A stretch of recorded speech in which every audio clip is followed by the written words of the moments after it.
Divine Rising, y'all. We are back with another Rising Ritual with Ray. I'm really excited about today's topic because I feel like this is the whole purpose of us living on this planet and us going through this corporeal life.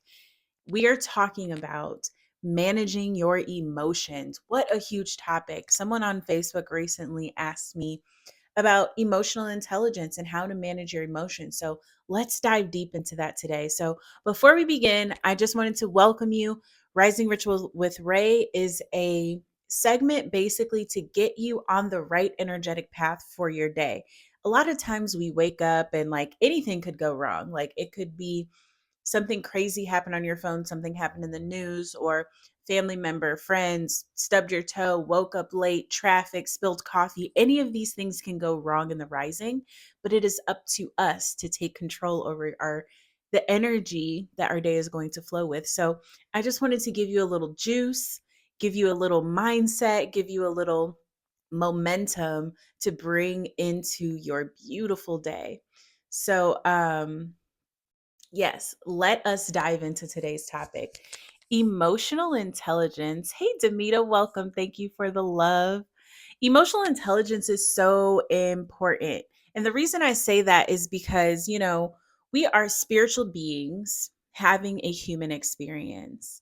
And in that, it is our responsibility, it is our job to learn how to manipulate energy. That is what we come into this life for. We forget our divinity, we forget who we are, we forget all of that stuff. And then we step into a space of going through the journey to remember your magnificence. And so it's really exciting because emotions are the spice and the adversity to life.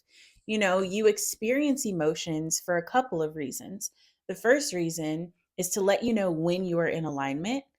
And the second reason is to let you know when you're out of alignment, right? So when you experience a lower vibrational emotion, such as anger, jealousy, greed, or rage, it is natural to express that emotion. But I'd like to bring awareness to reaction versus response. A lot of the times we react to things that happen to, oh, I got a call. Okay. A lot of times we react to the things that happen to us. But the truth of the matter is this: if you're in a state of reaction all the time, then you become the victim of circumstance. But when you learn how to respond, and the difference between a reaction and response is just the timing, right? A reaction is usually right away, it's an emotional response to something.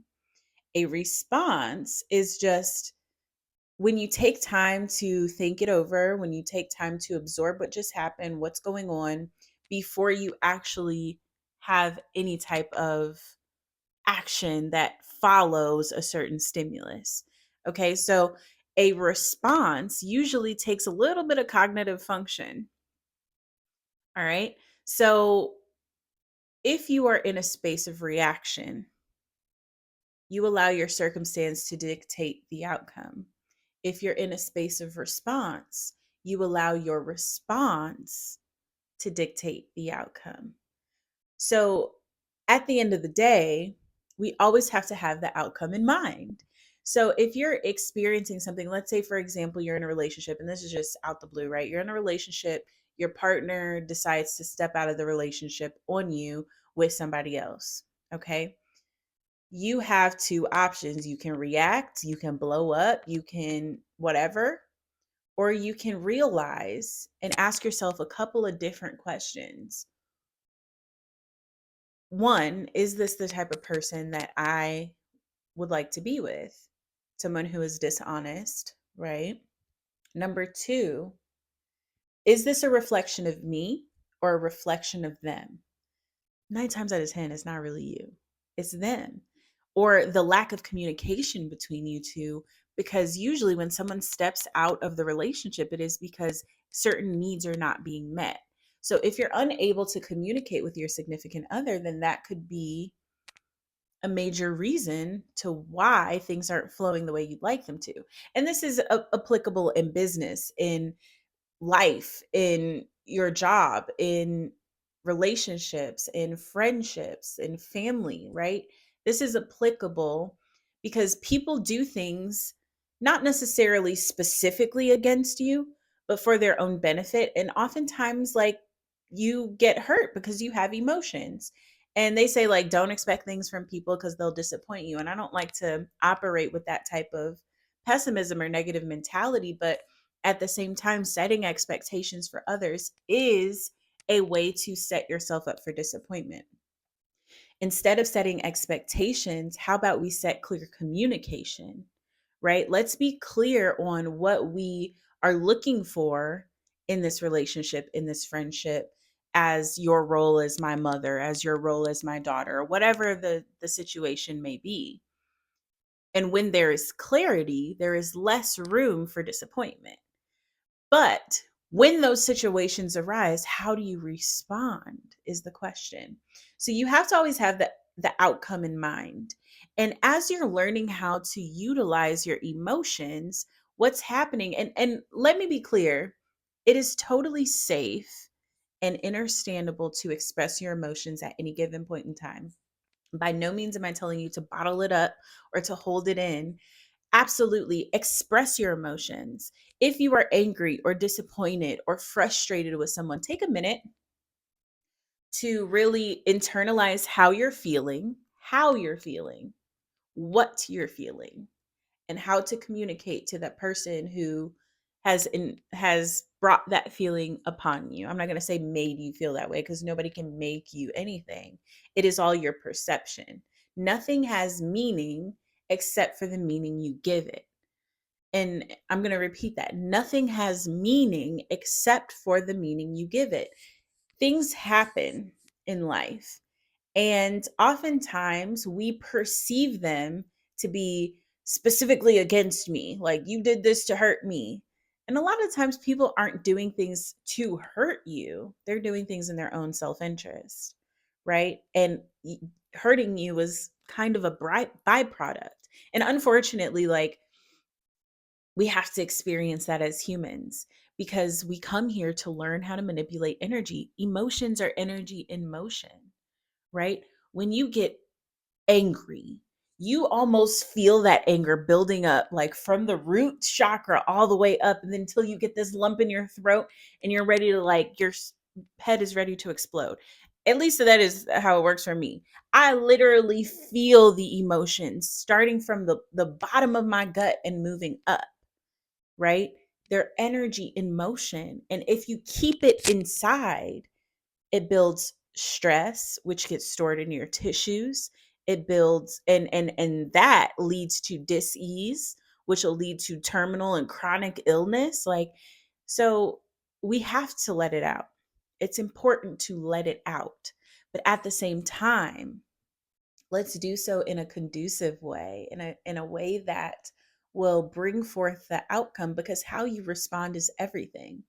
How you respond is what determines the outcome. If you respond in a low vibrational way, you are requesting from the universe, you're putting out a purchase order that I want a low vibrational return, right? But if you respond in a higher vibrational way, and I used to be so angry as a child, like, me and my dad, we kind of butt heads a lot of my life. Okay. And I used to be so mad, like, why do I always have to be the big person? And that's definitely, yes, how you respond is everything. I feel that. Thank you, Demita. But it's true. Like, I used to be so mad. Like, why do I always have to be the big person? Why do I always have to be the one that, like, swallows my pride? Like, why can't he do it? He's the adult, right? And then you start to point fingers. But what's crazy is when you point a finger at someone else, there's three more pointing back at you. And this is the message and the lesson of the masters, is that no matter, I'm really proud of how far I've come on my reactions to things as I grow. Absolutely. And that is part of the growth lesson. I love that. That's beautiful. And the masters will tell you this too. Like, it doesn't matter what someone else does. Your reaction is everything, because how you react determines on if the universe is going to gift you more or take more from you, right? And so emotional maturity is being able to navigate through these arduous times, being able to navigate through these moments where you want to just snap and pop off and go crazy, but learning how to get back to that space of breath,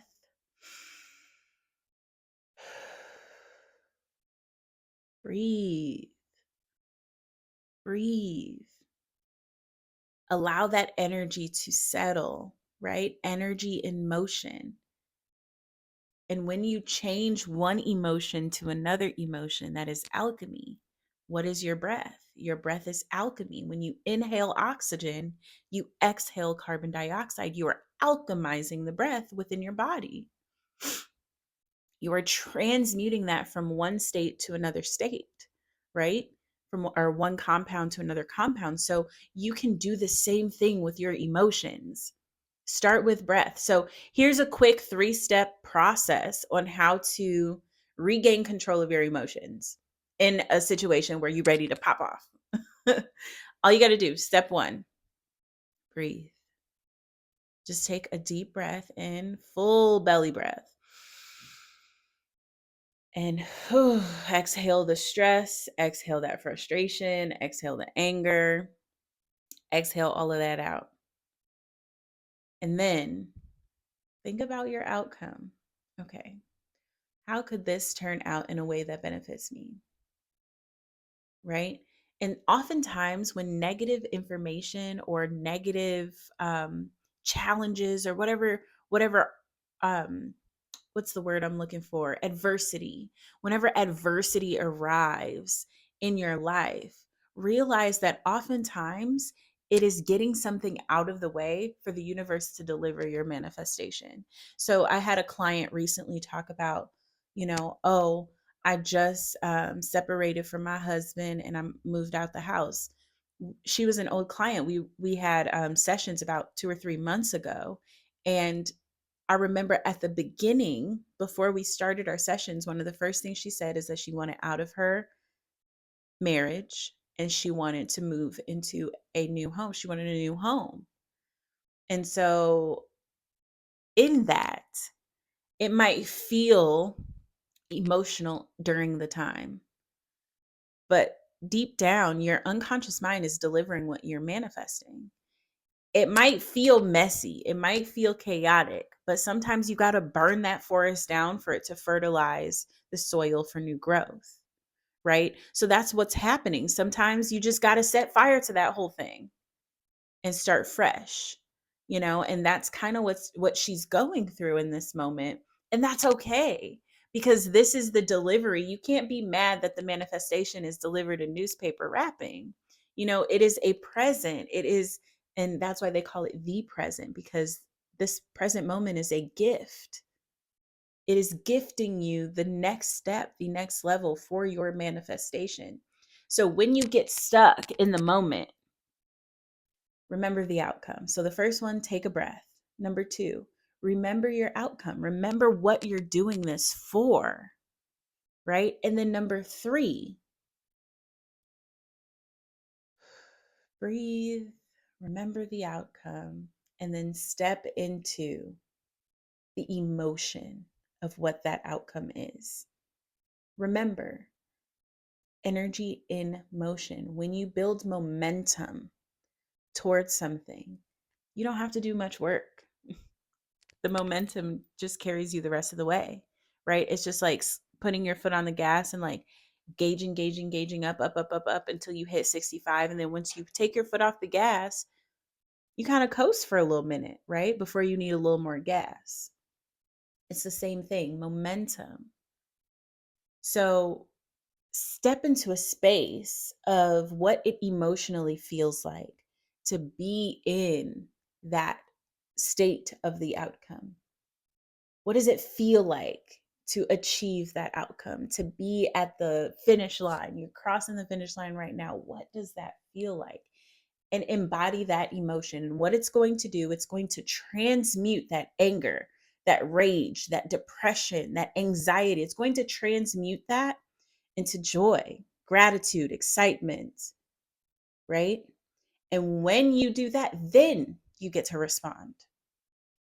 Then you get to respond. And a lot of times it's hard to see the overall picture of what it looks like when you get delivered adversity, when you get delivered difficult conversations, when you get delivered uncomfortable moments, right?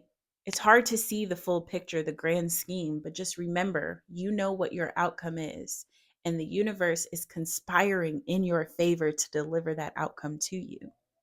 But it is up to you to man control of your mindset, your language. Your language is so important to determining this outcome.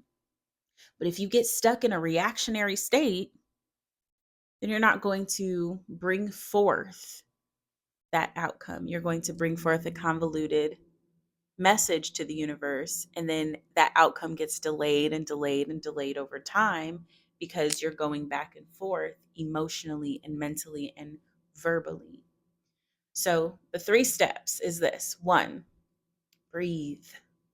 Breathe. Take a minute. Don't react right away. Take a minute, breathe, alchemize the energy in your body first. 2, step into the outcome. What is your outcome?